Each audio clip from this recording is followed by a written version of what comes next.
Apple just settled a case about Siri spying on people for $95 million. And I was one of the people spying on you.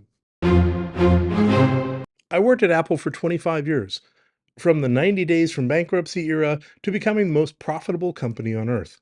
And one of the things I was proud of was that we built a culture of respecting customer privacy. As the cloud became ubiquitous, so did the opportunities to violate privacy. But we fought that. There was a team whose entire job was to test for privacy and security. And if your app or feature failed, they could force you to scrap 6 months of work and start over. It was annoying as hell, but it worked. We got really good at security and privacy. We developed a set of principles every product had to follow.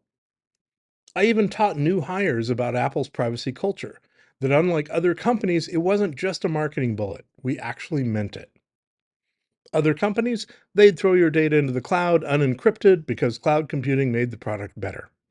At Apple, we'd twist ourselves into knots to make sure it was processed on your local device so there was no possibility of a privacy violation. No cloud meant no risk.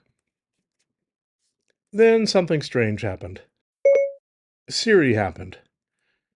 Voice recognition became the next big thing.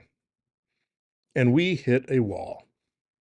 Voice recognition needs a lot of training data. Doing all that on the device just wasn't realistic. We were in a race, Amazon, Google, Microsoft, and we needed to keep up. So one day I was sent a URL. It was to an internal website where each page contained a voice request to Siri, the transcription of the request, and a text field where you could enter the correct transcription. We were encouraged to spend our free time helping improve Siri this way. Seemed like a good idea. Then I discovered what I was in for. On the more innocent side, it wasn't uncommon for babies to get a hold of a phone and babble to Siri, so I was actually faithfully recreating Goo Goo Gaga. Then there were the others, the spicy ones. Let's just say humanity is not going extinct anytime soon. People send each other texts I had never imagined. Exactly what's going to happen when we get together tonight, the techniques involved, and some creative names for body parts. Here I was typing in hardcore porn so Siri could understand it better. Worse, I could have easily come across messages from a colleague, a friend, or heard enough personal detail to steal someone's identity. Compared to the paranoid NDAs that Apple used for everything else, Siri training was the Wild West. No NDA, no keep this private disclaimer that I can recall, nothing.